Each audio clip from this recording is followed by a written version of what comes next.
আজকে দোয়াও কবুল হয় না। এর কারণ দেখবেন মিশা কথা কইতে কইতে এখন মুখটাও আমরা নাফাক বানাই আছি। আর মিশা কথার আরেকটা গজবের নাম হলো বাবা এই মোবাইলটা এরকম একটা জিনিস, এটা মিশা কথার একটা গজবের জিনিস। বালাও আছে দেখবেন একটা ঠ্যাং ফ্যান্টের ভিতরে আর এক ঠ্যাং বাইরে, কানের মধ্যে ফোন লয়ে হাইরা কইতাছে আমি নগাঁও পাই কথা কই না কে?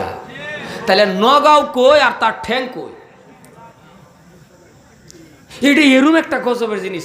লেটিনো বইয়ে থেকে হাইরা কইতাছে রাস্তাত বইয়ে থেকে কইতাছে লেটিনো। মানে হর ক্ষেত্রত মিশা কথার গজব। এই বস্তুটা যেরম বালা এটা এরম খারাপ। এই বস্তুটা নামার পরের থেকে ফুলাফানের হাট কমজোরি দিতেছে। কম বয়সের ফুলাফান বেয়াল লেগে ঘুরে, ঠিক না? কথা কয় না?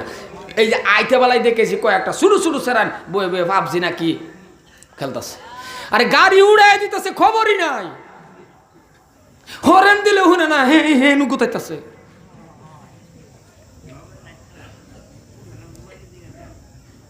এইটা দেখা পরে দেখবানি যে ওয়াজ মেহবিল আইবো, আয়া হারা ওয়াজের মধ্যে আইতুই না।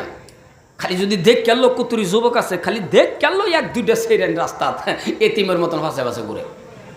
জীবনে আর সেইরেন দেখছে না, এতিম সেজে গেছে। দুঃখ লাগে আমার। কলজার টুকরা যুবক, তুমি সবাত আইছো, তুমি আয়া বহুত। কারণ তরুণ যুবক, ইসলামের মধ্যে অবদান যদি আছে তাহলে যুবকের বেশি। সুবহানাল্লাহ কয় না?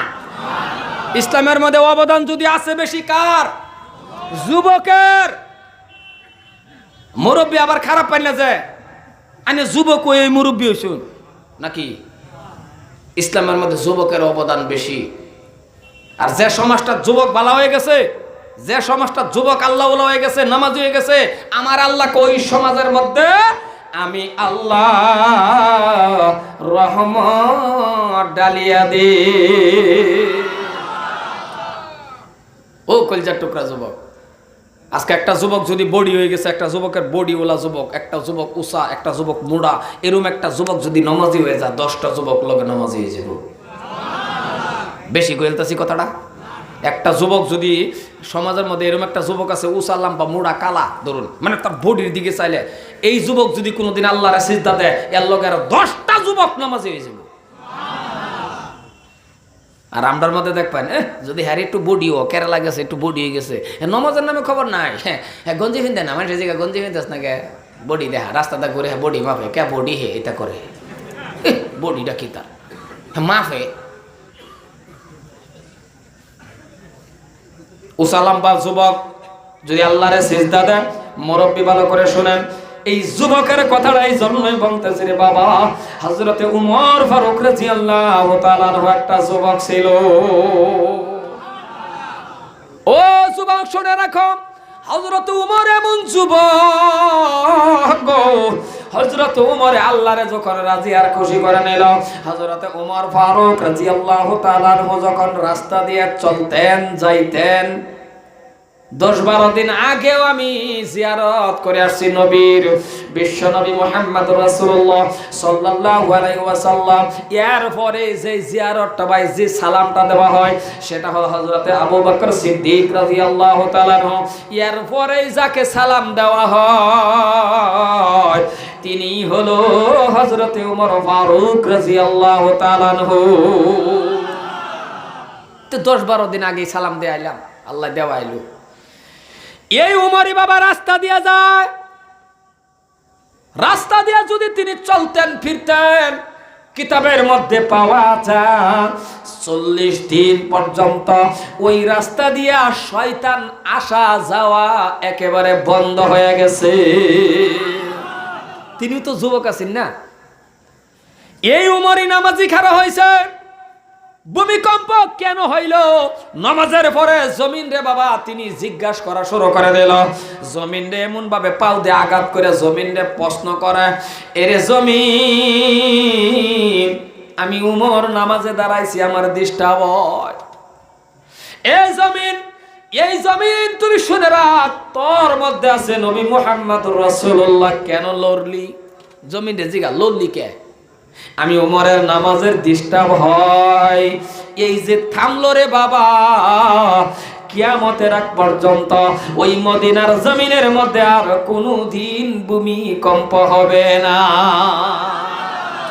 আচ্ছা আমরা যদি সারা মানুষের লাইতে আই কিরম বুঝুন? ভূমিকম্প হইব না ঠ্যাং ভাঙবো? ঠ্যাং ভাঙবো না নাই? হেও তো লাত্তি দিছি। মুসলমান ভাইয়ের আমার, তিনার লাত্তির ভিতরে ছিল বরকত। তিনি আল্লাহরে এমন রাজি করলো রে বাবা, এমন ভাবে রাজি করলো, হযরতে ওমর ফারুক রাদিয়াল্লাহু তাআলা আনহু। আজকেও যদি যুবক, যদি তুমি আল্লাহ ওয়ালা হয়ে যাও, দুনিয়ার পিছনে যদি তুমি না ঘুরো, তুমি যদি আমার মাবুদের সাথে প্রেম ভালোবাসা হয়ে যাও, তুমি যুবক যদি আল্লাহর কাছে চাও রে, চাইতে দেরি, আমার আল্লাহ বলে দিতে দেরি করব না। ওহনো দুইটা পাও সাইন না কইতাছি, কসম করে কইতাছি, আমি আল্লাহরে রাজি খুশি করিয়া ঠিক মারা চাই দেখুন। আল্লাহ কইছে ওদউনি আস্তাজিব লাকুম, আমার ডাক আমি তোর ডাকে সাড়া দে। কি লাগে তোর? এ বান্দা কি লাগে? কি লাগে? টেহা আমারটা চা, গাড়ি, চা, বাড়ি, নারী, কি লাগে? আল্লাহ কইতেছে আমারটা চা, কিন্তু খালি আন্তাজি চাইস না, খালি আন্তাজি চাইস না। চাওয়ার একটা সিস্টেম বুঝলো, চাওয়ার একটা পদ্ধতি বুঝলো, চাওয়ার একটা মাধ্যম বুঝলো। সেটা হইলো চাইবার হলে দুই হাত মহল নমাজের মাধ্যম দে আমার কাছে চা। আন্তাজি না, নমাজের মাধ্যম দা। সিজদার মধ্যে পড়ে গে। সুবহানাল্লাহর যে দাম কত! হযরতে সুলাইমান আলাইহিস সালাতু ওয়াস সালাম একজন নবী আছেন, নাম শুনছেন না গো? পেছে ডি শুনছে না? রাও করেন যে শুনছেন না গো?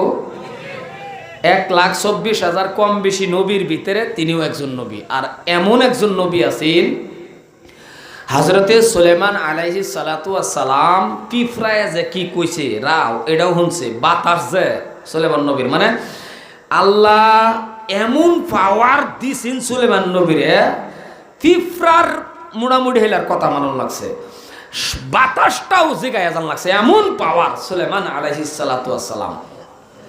তো হঠাৎ করে এই সুলাইমান নবী একদিন একটা সিংহাসন দা যাইতেছে। আমরা তো বর্তমান যদি কোনো একটা জাহাজ দেখি পাগলা হইয়া যাই, ফ্লাইট দেখলে যদি হুনে যে উমুক খানো ফ্লাইটে নামবো কিরম বুঝুন না, কাম কাজ বাদ দা ফ্লাইট দেখবার যাবে না নাই? মানুষ মিটিংও যা যদি 10 জন, তার ফ্লাইট দেখবার যা 90 জন, হাসা না? এইটা একটা ফ্লাইট দেখে হেরে একেবারে হিরুম আসরিত বাই বেলান, হিরুম ইয়া বাই বেলান। আর আল্লাহ কো বান্দারে, এটা ফ্লাইট তো আমি আমার নবী সুলাইমানরে আগেই দেতইছি, সুবহানাল্লাহ কইতেন না? আর আমার নবী সুলাইমানরে যেটা ফ্লাইট দিছিলাম, যেটা সিংহাসন দিছিলাম, ওহনারটা চলবার ফিলবার গেলে তেল পেট্রোল লাগে। ও মুসলমান, তেল লাগে, পেট্রোল লাগে চলবার গেলে। আর আমার আল্লাহ ক আমি যেটা সুলাইমান নবীরে দিছিলাম, জীবনে তেল পেট্রোল লাগছে না, এমনেই চলছে। ওহানার যেটা ফ্লাইট আছে এটা কি লাগে বাবা? ড্রাইভার লাগে, পাইলট লাগে। আল্লাহ কো দুনিয়ার মানুষ, আমি যেটা দিছিলাম সুলাইমান নবীরে, জীবনে পাইলটের দরকারই পড়ছে না। জোরে কইন সুবহানাল্লাহ। ওহানার যেটা ফ্লাইট আছে এটা হাজার হাজার বিঘা মাটি লাগে, এয়ারপোর্ট ছাড়া খাড়ি পারবে না।